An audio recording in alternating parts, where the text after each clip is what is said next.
የሐዋርያት ሥራ ምዕራፍ 19 አጵሎስም በቆሮንቶስ ሳለ ጳውሎስ በላይኛው አገር አልፎ ወደ ኤፌሶን መጣ። አንዳንድ ደቀ መዛሙርትንም አገኘ። ባመናችሁ ጊዜ መንፈስ ቅዱስን ተቀበላችሁን አላቸው። እነርሱም አልተቀበልንም፣ መንፈስ ቅዱስ እንዳለ እንኳ አልሰማንም አሉት።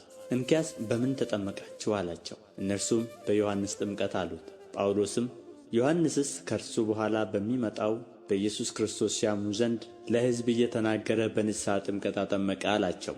ይህንም በሰሙ ጊዜ በጌታ በኢየሱስ ስም ተጠመቁ። ጳውሎስም እጁን በጫነባቸው ጊዜ መንፈስ ቅዱስ ወረደባቸው፣ በልሳኖችም ተናገሩ፣ ትንቢትም ተናገሩ። ሰዎቹም ሁሉ 12 ያህሉ ነበር። ወደ ምኵራብም ገብቶ ስለ እግዚአብሔር መንግሥት እየተነጋገረና እያስረዳቸው 3 ወር ያህል በግልጥ ይናገር ነበር።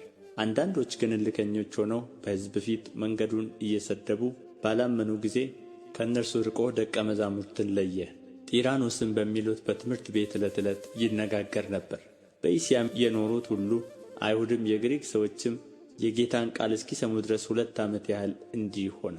እግዚአብሔርም በጳውሎስ እጅ የሚያስገርም ተአምራት ያደርግ ነበር። ስለዚህም ከአካሉ ጨርቅ ወይም ልብስ ወደ ድውዮች ይወስዱ ነበር፣ ደዌያቸውም ይለቃቸው ነበር። ክፉዎች መናፍስትም ይወጡ ነበር። አጋንንትንም እያወጡ ይዞሩ ከነበሩት አይሁድ አንዳንዶች ጳውሎስ በሚሰብከው በኢየሱስ እናምላችኋለን እያሉ ክፉዎች መናፍስት ባሉባቸው ላይ የጌታ ኢየሱስን ስም ይጠሩባቸው ዘንድ ሞከሩ። የካህናትም አለቃ ለሆነ አስቄዋ ለሚሉት ለአንድ አይሁዳዊ ይህን ያደረጉ 7 ልጆች ነበሩት። ክፉ መንፈስ ግን መልሶ ኢየሱስንስ አውቀዋለሁ፣ ጳውሎስንም አውቀዋለሁ፣ እናንተሳ እነማን ናችሁ አላቸው። ክፉ መንፈስ ያለበት ሰው ዘለለባቸው፣ ቆስሎም ከዚያ ቤት ራቁታቸውን እስኪሸሹ ድረስ በረታባቸው፣ አሸነፋቸውም። ይህም በኤፌሶን በሚኖሩት ሁሉ በአይሁድና በግሪክ ሰዎች ዘንድ የታወቀ ሆነ። በሁላቸውም ላይ ፍርሃት ወደቀባቸው፣ የጌታም የኢየሱስ ስም ተከበረ። አምነውም ከነበሩት እጅግ ሰዎች ያደረጉትን እየተናዘዙና እየተናገሩ ይመጡ ነበር። ከአስማተኞችም ብዙዎቹ መጽሐፋቸውን ሰብስበው በሰው ሁሉ ፊት አቃጠሉት። ዋጋውን ቢታሰብ 50,000 ብር ሆኖ ተገኘ።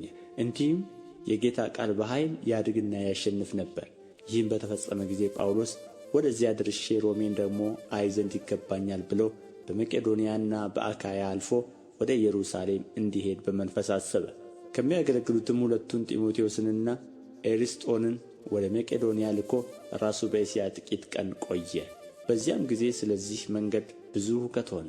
ብር ሰሪ የሆነ ድሜጥሮስ የሚሉት አንድ ሰው የአርጤምስን ቤተ መቅደስ ምስሎች በብር እየሠራ ለአንጥረኞች እጅግ ትርፍ ያገኝ ነበር። እነዚህንም ይህንም የሚመስለውን ሥራ እየሠሩትን ሰብስበው እንዲህ አላቸው፣ ሰዎች ሆይ ትርፋችን በዚህ ሥራ እንደሆነ ታውቃላችሁ። ይህም ጳውሎስ በእጅ የተሠሩቱ አማልክት አይደሉም ብሎ በኤፌሶን ብቻ ሳይሆን ከጥቂት ክፍል በቀር በእስያ ሁሉ ብዙ ሕዝብን እንዳስረዳና እንዳሳተ አይታችኋል፣ ሰምታችሁማል። ሥራችንም እንዲናቅ ብቻ አይደለም፣ እስያ ሁሉ ዓለሙም የሚያመልካት የታላቂቱ አምላክ የአርጤምስ መቅደስ ምናምን ሆኖ እንዲቈጠር እንጂ ታላቅነቷም ደግሞ እንዳይሻር ያስፈራል። ይህንም በሰሙ ጊዜ ቁጣ ሞላባቸው። የኤፌሶን አርጤምስ ታላቅ ናት እያሉም ጮኹ። ከተማውም በሙሉ ተደባለቀ። የመቄዶንያም ሰዎች የጳውሎስን ጓደኞች ጋይዮስንና አርስጥሮኮስን ከእነርሱ ጋር ነጥቀው በአንድ ልብ ሆነው ወደ ጨዋታ ስፍራ ሮጡ። ጳውሎስም ወደ ሕዝቡ ይገባ ዘንድ በፈቀደ ጊዜ ደቀ መዛሙርት ከለከሉት። ከእስያም አለቆች ወዳጆቹ የሆኑት አንዳንዶች ደግሞ ወደ እርሱ ልከው ወደ ጨዋታ ስፍራ ራሱን እንዳይሰጥ ለመኑት። ወዲያና ወዲህም እያሉ ይጮኹ ነበር። በጉባኤው ድብልቅልቅ ሆኖ የሚበልጡት እንኳ ስለ ምን እንደተሰበሰቡ አላወቁም ነበር። አይሁድም ሲያቀርቡት እስክንድሮስን ከሕዝቡ መካከል ወደ ፊት ገፉት። እስክንድሮስም በእጁ ጠቅሶ በሕዝብ ፊት እንዲምዋገትላቸው ወደደ። አይሁዳዊ ግን እንደሆነ ባወቁ ጊዜ ሁሉ በአንድ ድምፅ የኤፌሶን አርጤምስ ታላቅ ናት እያሉ 2 ሰዓት ያህል ጮኹ። የከተማይቱም ጸሐፊ ሕዝቡን ጸጥ አሰኝቶ እንዲህ አለ፣ የኤፌሶን ሰዎች ሆይ የኤፌሶን ከተማ ለታላቂቱ አርጤምስ ከሰማይም ለወረደው ጣዖቷ የመቅደስ ጠባቂ መሆኗን የማያውቅ ሰው ማን ነው? ይህንም የሚክደው ከሌለ ጸጥ እንድትሉና አንዳች በችኰላ እንዳታደርጉ ይገባል። የመቅደስን ዕቃ ያልሰረቁ አምላካችንንም ያልሰደቡ እነዚህን ሰዎች አምጥታችኋቸዋልና ዲሜጥሮስና ከእርሱ ጋር ያሉት አንጥረኞች ግን በሰው ላይ ነገር እንዳላቸው የመጋቢያ ቀንና አገረ ገዢዎች አሉ። እርስ በርሳቸው ይምዋገቱ። ስለ ሌላ ነገር እንደሆነ ግን አንዳች ብትፈልጉ በተደነገገው ጉባኤው ይፈታል። ዛሬ ስለ ተደረገው ሁከት ነው ሲሉ እንዳይከሱን ያስፈራል። ስለዚህም ስብሰባ ምላሽ መስጠት አንችልም፣ ምክንያት የለምና።